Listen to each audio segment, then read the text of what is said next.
Welcome to the Friday Habit with Mark Labriola and Benjamin Manley. The Friday Habit is for small business owners, freelancers, and creatives who are ready to take their business to the next level.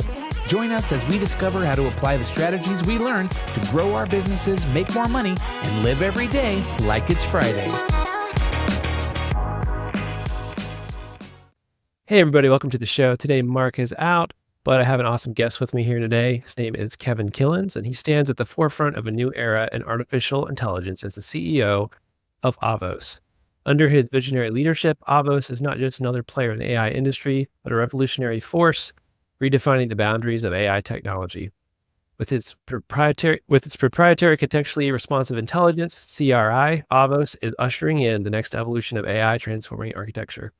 Hey, Kevin, welcome to the show. I appreciate it. Thanks for having me, Ben. Yeah. Happy to have you for sure. One thing we love to do at the beginning of our show is just kind of ask an icebreaker question. So I got one here off the bat for you. It's AI related. So would you rather create an AI that can perfectly predict the future or one that can flawlessly understand human emotions? Well, that's a great question because predicting the future, I think they both have their perils and their benefits. I think if I probably had to choose, it would be understanding the human emotions. And the reason for that is predicting the future, I think, would have a much more detrimental effect than understanding human emotions. I think I'd probably add something to that, understand and respond appropriately. Then that would give us the ability to protect that. I'm big on protecting the populace from the perils that are, out there as it relates to AI. But with the understanding the emotions would give it the opportunity to respond in a way that could be helpful. Awesome. Yeah. And it's interesting. I wouldn't say, as far as I know, there isn't any AI that really understands human emotions, but it's getting pretty good with the voices. It's getting pretty good at mimicking human emotion. Did you get to check out the latest OpenAI spring update where they were having some of those voices come out where they sound like they kind of giggle and laugh and stuff? Did you check that out? It's very interesting, and the answer is yes. But it's very interesting because sometimes it's the chicken and the egg thing, right? So, and the reason why I mentioned that, and this really kind of relates to the question around human emotions, is that is it really giggling or are we perceiving that? Right.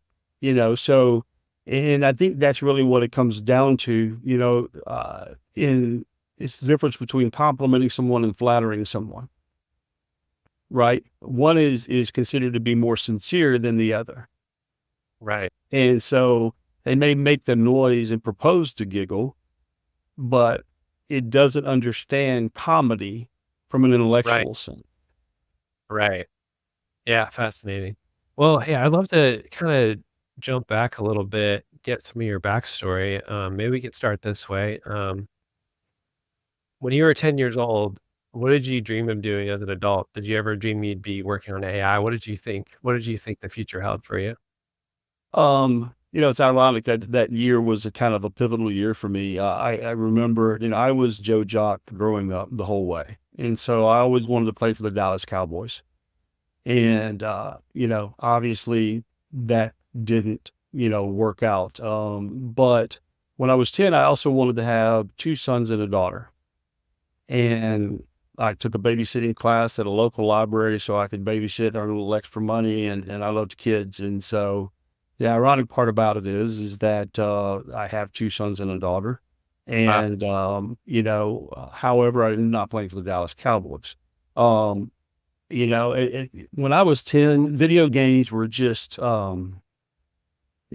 almost a figment of people's imaginations. So, Atari had come out with the race car and Pong, and that was about the extent of what was out at the time. So I didn't expect that I would be working on AI. At that time was actually right prior to what we call the AI winter, which is when you started to see the investment into AI dwindle. Hmm. And so, but what I did do is I started picking up on video games as soon as they came out, Pac-Man, all of those games at the arcade, spent, college tuition at the arcade. And, it was funny because even though I was very athletic and in athletics, a lot of my friends told me I would open up a school one day for people to learn how to play video games. And took my first programming class, a few years later, and the rest is history. So it was, I didn't expect that I would be doing AI. I always wanted to do something that I felt could help the world and maybe change it. Yeah, I mean, AI, man, it's like AI's time to shine right now. And I remember talking to my wife like maybe 3, 4 years ago. I remember thinking like, what do you think the next revolution is going to be? We've got the industrial revolution, and then we have like the computer age kind of, and I'm like, what's the next big thing we can't even that we believe is science fiction that's going to happen? Is it making contact with another species from outer space? Is it going to be like teleportation? Is it going to be some like a kind of bad version of time travel that can only go forward a little bit faster, or what is it going to be? And yeah, I wouldn't have guessed it was going to be AI, but I really do feel like, I mean, what do you think? Do you think is it mostly hype, or do you think this is actually like a world changing technology that's going to revolutionize everything? I think it's both, to be honest with you. I think what's being hyped right now is, are things that really probably aren't going to be the long-term play, like generative AI, right? There's so much effort and energy going into generative AI. And one of the things that we're finding is that people are really just looking to solve some problems. Right. Now every college student out there wants generative AI because it makes term papers easier, right? Right. So, but I think there's a lot of hype around some of those things. There's some problems that it presents that we're going to have to solve as a society. It's the largest plagiarism engine in the world. Yeah. And, I mean, you go back, when I was growing up, if you plagiarized, you got an S right then. And, and so as a result, we were taught to not do that. And then with today's technology, that's something that is just accepted. The interesting thing will be is, I know there's a lot of court cases that are going through regarding, scraping the web and proprietary information. It'll be interesting to see if it falls into that too big to fail category. Yeah. Automobile companies were too big to fail, so they gave them loans. Banks, the same thing. At some point, we reach that tipping point where AI is such a large part of the world economy that people kind of disregard copyright laws and, and that type of thing. And I hope that doesn't occur because I don't think it has to. But, that's my concern with it. Yeah. Back to your, growing up, your childhood, and then next after that, when did you first hear of AI? Like, when did it first come across, do you remember like hearing about it, thinking, that's sci-fi, or did it just slowly creep up on you? No, actually, I'd been pretty heavy into computers and, I mean, you go back into it's funny, but you go back to war games, with Matthew Broderick and stuff like that. I mean, that was very real, especially because I enjoyed the video games back then, even at that time, and it made sense to me that could occur. So I've always kind of, stayed off into that area of technology. The thing that I think probably really hit is in the 07, 08 timeframe, you started to see the advancement of, basically computer processing to a greater degree than we'd ever seen. And then in addition to that, that's when the cloud started becoming a very real topic. And when you think about clouds, you kind of think about connecting the entire world. And it's interesting because as you think about those things, then you can have the economies of scale. And that's, I think, what kind of kept me interested in it. And then my partner and I actually started working on our a version of AI going on 8 years ago. Hmm. And so we've been working on it for a while. We didn't launch until last October. Um, we have some technologies that are completely different than what you see on the standard neural network. We call ours the atomic network, and there's reasons for that. But it's an interest to me because I think it has the ability, and I'm not so much concerned with it thinking about like a human. I'm more concerned with it thinking the best that it can. So it's like, don't try to force it to be, to work like a human, but let it play to its own advantages, like the nature of it, like let it be good at what it naturally is good at. Absolutely. I mean, computers are really good at, speed, right? Computers will never be smarter than a human. And the reason why is because the created can't be greater than the created.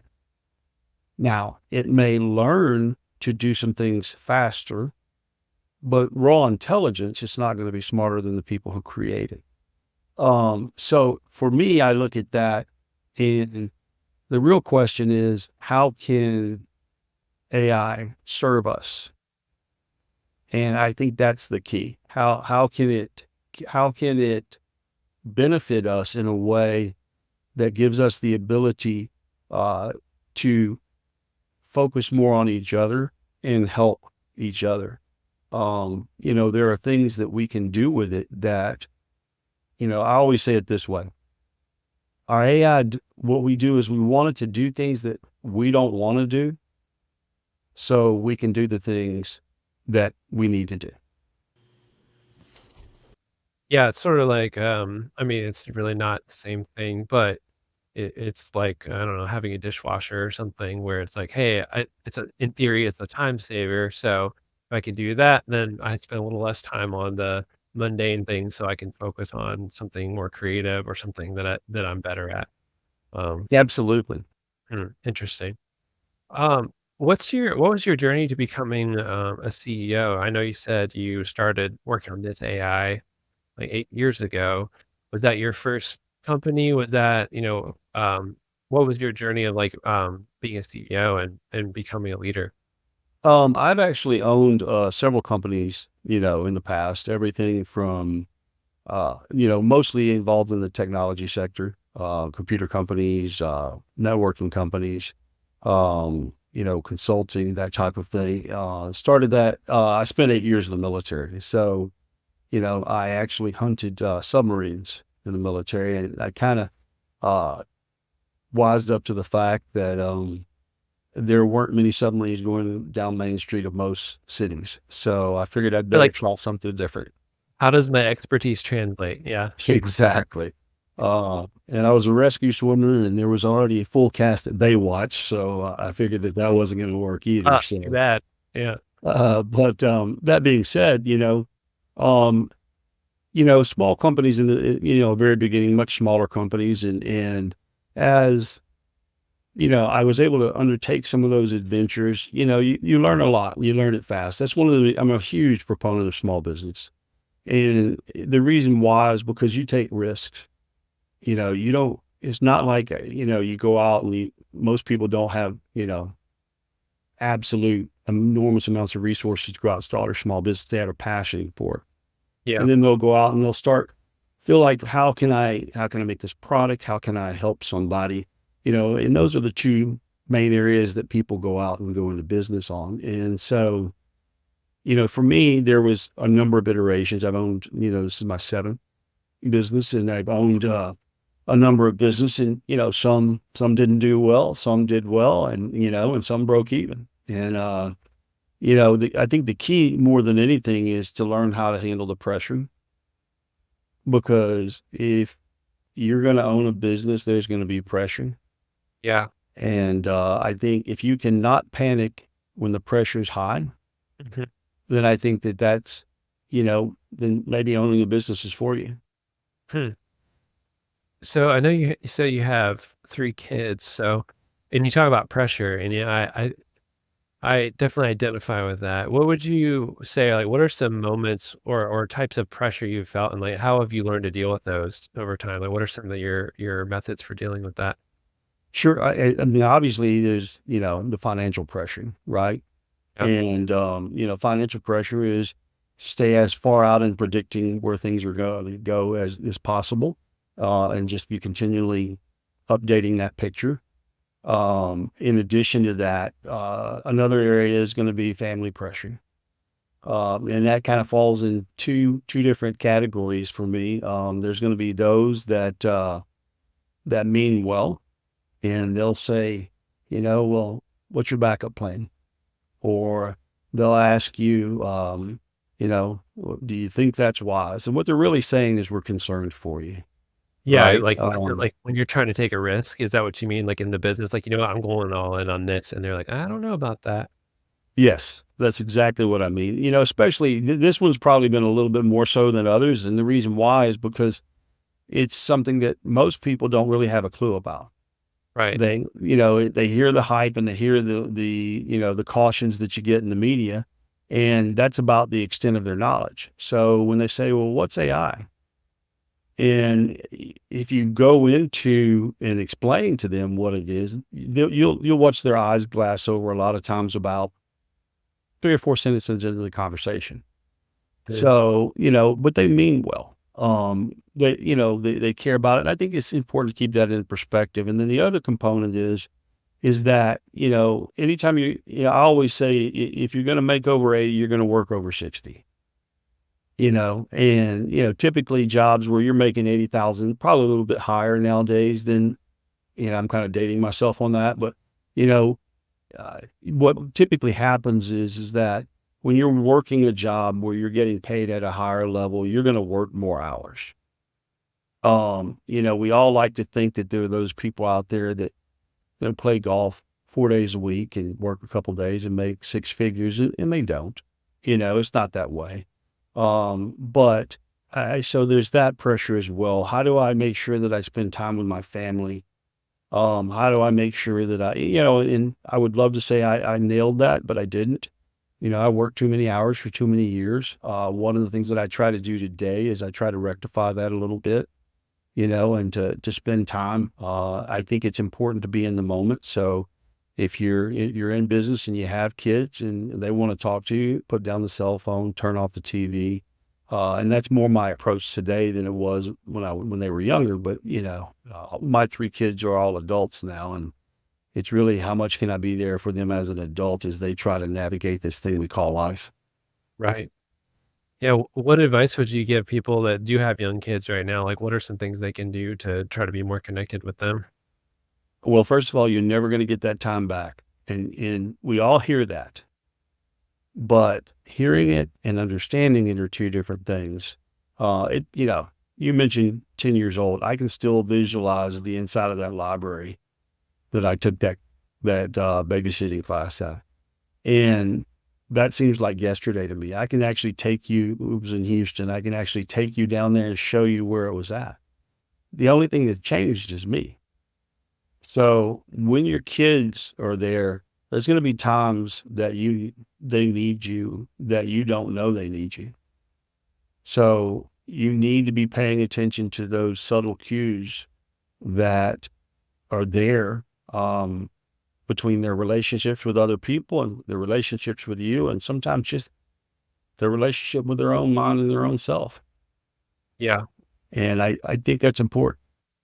Yeah. Yeah. I think about that a lot because, I don't know. I've already kind of expected, like, I know there's going to be things I probably need to apologize for when my kids are adults that I don't even know about yet. I'm doing the best I can, but I'm sure there's something that I'm missing, and even with time, like things change, uh, you know, probably there'll be a new thing therapists talk about in 20 years from now that I'm not even aware of as a thing that I'm doing that's wrong. Do you know what I mean? So it's like, I guess that humility too. And like, I want to try to keep an open mind to be like, you know what? Yeah, just because I had good intentions and tried my best doesn't mean that I nailed it all the time. It's funny. I had that conversation with one of my kids yesterday. I apologize for not getting things perfect. I did the best that I could. And there are things that we don't, like you say, we don't even realize, right? That affect people. And as they get older and then they start verbalizing that as an adult, you just go, wow, how did I miss that? Yeah. But it's easier to see it today than it was back then. Oh yeah. And so I think we have to forgive ourselves Yeah. around that too, because we're not going to get it perfect. Yeah. That's a really good perspective.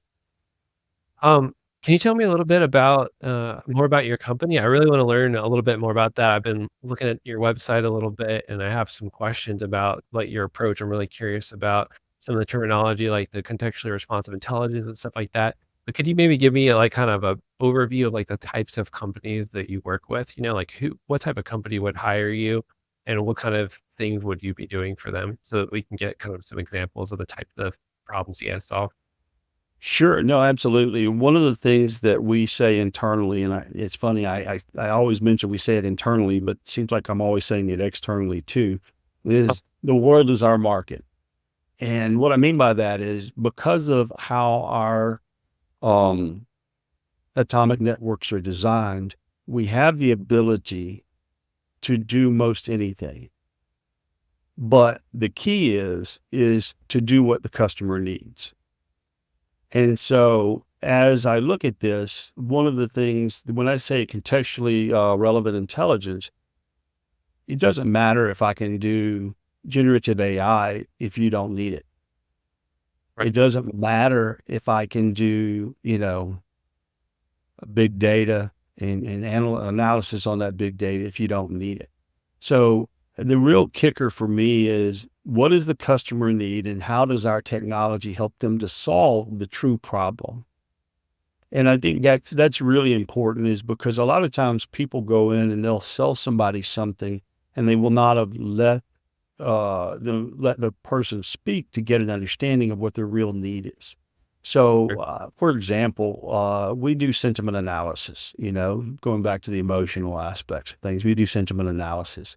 And sentiment analysis for us, I mean, it's very simple in that we don't do the way neural networks do. Neural networks take tons of data and they run it through, and based on the way neural networks work, they have to give you an answer. It doesn't have the ability to not give you an answer unless they hard code it.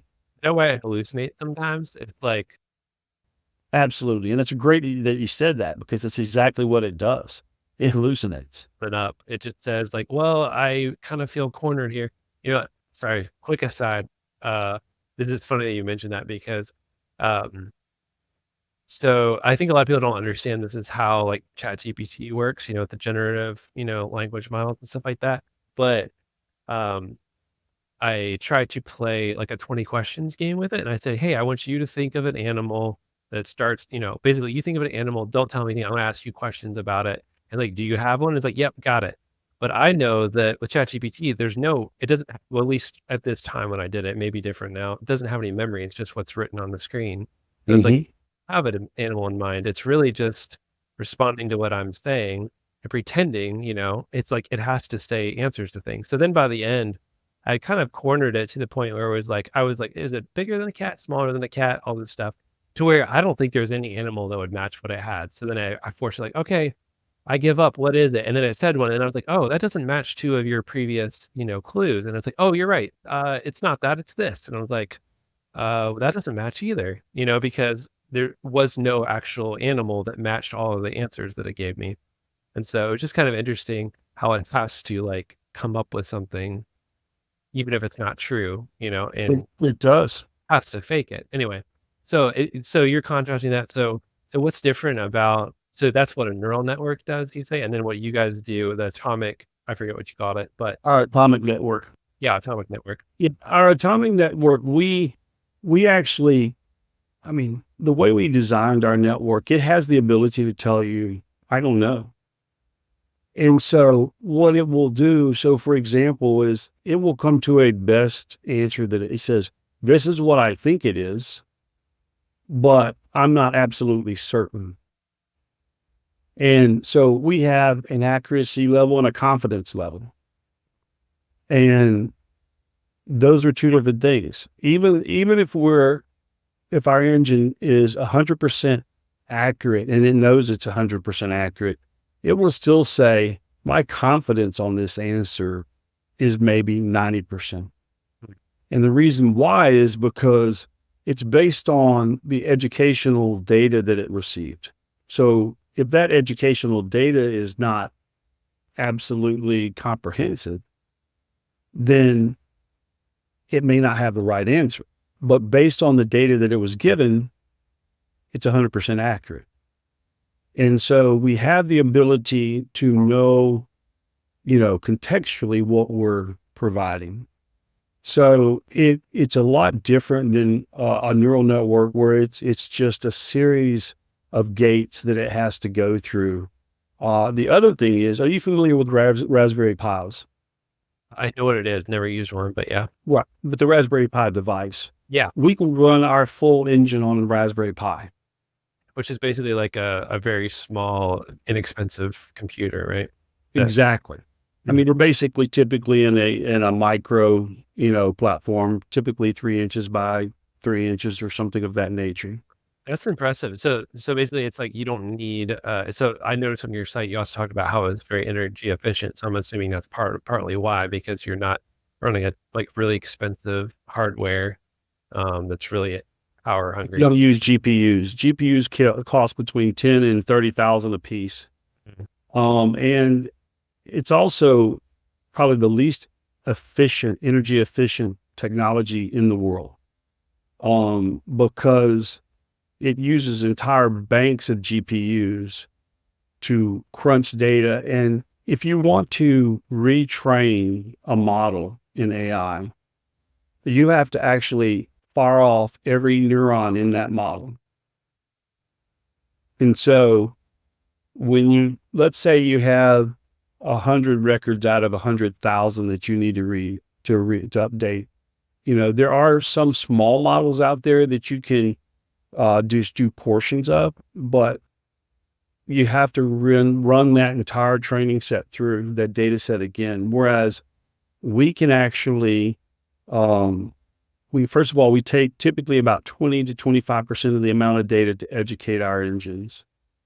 And then it does for you to train a model in the neural network space. And then in addition to that, not only does it take less data, if we want to update, let's say we have 100 records that we want to add, all we do is add the 100 records. That's it. We don't have to go back and re-educate our entire system. That's cool.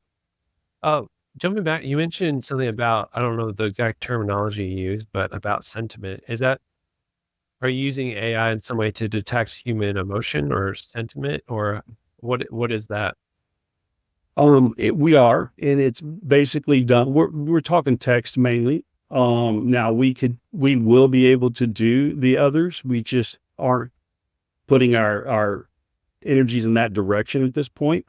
But there's something called the Mark, which is an Amazon benchmark. I don't know if you're familiar with it or not. It's basically what they do is they take, I think it's 80 to 100,000, reviews for products. And what they'll do is they'll educate an already trained model. So they have a trained model. They take these 100,000 reviews and they educate, or they fine tune that model. And then they'll run a test on it. And they can do the test and the fine tuning. It takes them, at the time that the last I looked, it was about 10 hours for them to do that. We can start with absolutely from scratch with just our engine sitting there. We can use 20,000, 25,000 records instead of 100,000. And in addition to that, we run that from scratch. We educate it, it's fine-tuned, and we do the test, and it's about a second. Wow. That's crazy. That's way faster. And we can do it that way on a Raspberry Pi. Wow. Well, that's good to hear, because that's one of the things when you think about like the future of AI and these big companies buying up data centers and how much energy it's going to take to run all this stuff. And when everybody, I think about like how we're trying to become, a little less dependent on fossil fuels, all that kind of stuff. Like that's not really a step in the right direction, is to create even more power hungry stuff that the human race is going to depend on. I mean, you think about, I'm guilty of like depending on my GPS too much. It's like, think how dependent we are on our phones to like figure out and communicate with each other. I definitely feel like generative AI, as well as other types of AI, is going to become something that I joke in a way, but it's almost like the Wall-E world, like if you've seen Wall-E, where basically everything is taken care of and we've suddenly become less smart and less capable because these things are done for us. Like we don't have to try hard to think or reason, or whatever. I don't know if that's going to happen or not, but just interesting. Like there are some negative repercussions potentially to a lot of this stuff. And one of them being energy consumption. So it's cool to hear that there are more energy efficient ways to do it. That could be Sure. One of the things to keep in mind, and as my kids grew up, what I realized was what's technology to me is not technology to them. So a phone was technology to me. So when you start coming out with smartphones, that was technology. To them, it's not. That's just life. So they don't see that as technology. They just see that as part of their everyday life. So when we look at technology, to my grandfather, a car was technology. right. To me, a car was life. Right. So it's really interesting. So it's very important that we understand how we put ourselves in these boxes. So when you look at, for example, the energy consumption, there are some of these data centers that consume more power than, small cities. And if we don't get that under control, ultimately what will have to happen is you'll start having to have nuclear power plants that will actually have to power these data centers. And that isn't really a whole lot better than, going with fossil fuels, right? And so it's important to understand that we have to get that down. And the other component too is autonomy.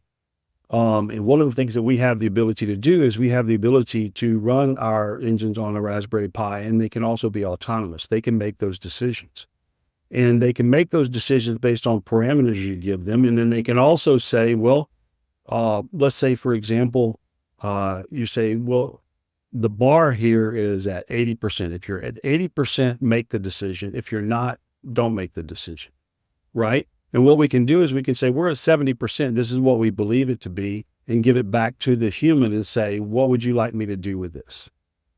And then a human can then say, well, based on the knowledge that I know, go ahead and execute on that. Or, oh no, that's not the right way. There is a video out that I think is a very interesting video. And I can't remember the lady's name, unfortunately, but she does this experiment. She's up on stage. I think it's a TED Talk, to be quite honest with you. And what she does is she says, everybody's talking about AI, and she was, everybody was excited about it. And she says, well, let's talk about generative AI. So she goes on to one of the platforms and she says, tell me how to make a sandwich. And they do. Tells her just how to make a sandwich. She says, okay, great. Tell me how to make a sandwich from the things in my pantry, my cupboard. Sure enough. Tells her this is the list of ingredients she gave it. It told her how to make a sandwich. Everybody was like, no, that's just amazing, right? And then she says, okay, now let's say my 10-year-old son comes home, wants to make his parents, a meal, and, actually takes and goes to the platform and says, how do I make a sandwich with the things in the pantry? And then list all the ingredients. But one of the ingredients is arsenic. Guess what it does? Tells them how to make a sandwich with arsenic. Wow. She does this on stage. It says, okay, how many people want to come up here and eat this sandwich? Right. See, we actually have, for all intents and purposes, we have the design for a LLM replacement that A, doesn't use GPUs, B, doesn't scrape proprietary data, But we're not putting it out until we secure it, until it understands a lot better that you don't make sandwiches with arsenic. Mhm. You you don't commit crimes, right? Those are things that I think are very important to put into the responsibility matrix for AI companies, is that we need to make sure that our products don't harm us well. Mhm. I just think this whole concept of like building in some lack of surety or confidence is it's fascinating because it's kind of something I didn't really think about, but the confidence of like I mean ChatGPT as an example, very high, and it's like humans, maybe that's one of the advantages we have is that we know when not to be confident. I've never really thought about that. We do. And I mean, you get somebody standing on the edge of a cliff with a paraglider. They're going to be nervous. They may know everything to do. They may have done simulators, but their confidence is not going to be that high because it's their first time. Right? So humans, we have an understanding that is so innately built into us that we understand our environments in a way that computers don't have that ability to.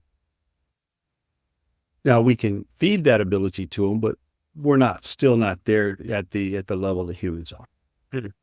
I wonder if that has anything to do with emotion, because I think about like fear, I guess it's somewhat physical, but also somewhat, emotional, like that feeling of fear when you're on the edge of something and knowing that you yourself are temporary, and that something can happen to you. And I wonder if that's almost like what makes humans that way. And I wonder if that can be something. I don't know if we want to like program fear of mortality into AI. I don't know if that's a good idea. But that's interesting to think about it that way. Consequence. It's really consequence. It needs to understand consequence. So if you let's say, for example, someone getting killed is a 10, just on the scale of 1 to 10, absolutely horrible, right? You can actually start to feather that into the way of thinking of consequence, because if you make it pure logic to where 51% is correct, and you don't balance that out with the catastrophic aspect of what that 49% might be, then you're gonna wind up in a bad spot. Hmm. And I think more than anything, what I'm more concerned about is not the technology, but the people who are programming the biases. That is probably the thing that concerns me the most. And we've seen that in some of the social media platforms where people are either feathered in or feathered out based on what their viewpoints are. And, at some point you have to say, okay, whose viewpoint is worth more than another? And the answer should be none. Now, we also understand that there's fringe elements where you have to be careful with that, right? But when you know, one of the things that we ultimately will do is we're going to have a panel when we do bring out our LLM replacement, we'll have a panel where we discuss things that are ethical and morally responsible. And then what we do is we take that and we will have that have an impact on our LLM replacement, so that we discuss the events, and it'll be a very diverse group of people that we bring into that, so that our engines can learn from our conversations that we have. So we'll have a committee and we have conversations, discuss various topics, and then ultimately we will put that into a kind of a decision matrix. Hmm. Man, that's fascinating. Well, what's next for you with Avos or other projects? What other kind of stuff? What's on your mind in the next couple of years? Well, one of the things that's important to us is that we help people solve their problems. One of the biggest problems out there is medical. the reason why we started doing this 8 years ago is both my partner and I were impacted by some fairly significant medical issues. I lost my godson to neuroblastoma, and that was very difficult for me to process. In understanding that I couldn't affect that. So while we plan on right now, we have several verticals we're working in. We're also working with, some different vendors to get into the government space and to help there. But all of that basically is a prelude to helping for medical conditions and medical research. And the reason why is because everybody, the number one, if I'm not badly mistaken, receiving donations, number one condition out there that receives donations is prostate cancer. And it's because of who that affects. It's typically, middle-aged senior males, right? And more predominantly white males. Okay. So when you look at something that is a fringe condition, most companies won't put a lot of money into that because it doesn't provide an ROI. Sure. Yep.